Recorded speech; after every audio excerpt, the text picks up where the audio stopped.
okay to buy a piece of property that used to be a plantation? Absolutely.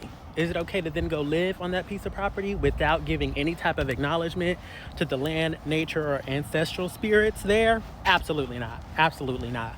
So Monet McMichaels and her boyfriend, Jalen, they bought a plantation. Kudos to them. I actually think that's a good thing. I do think that black people need to be going around buying up plantations. As far as like people saying that they shouldn't be purchased or anything like that and they should all just be historical sites, I think not. Maybe some of the biggest ones, sure, but there's like people buying up plantations right now and using them as wedding venues. Let's not do that. Let's not do that.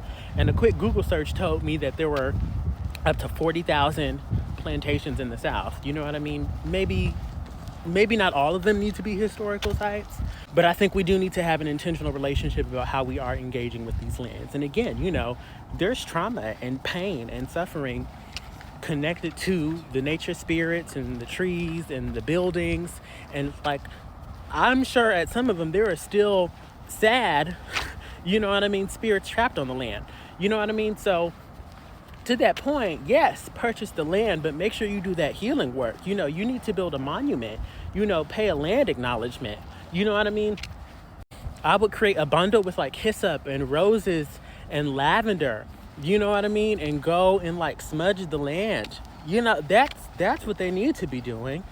You know what I mean? Bringing flowers and offerings on a regular basis to help heal those spirits there. But just to not purchase them and just say to leave the land alone, I don't think that's the move. At least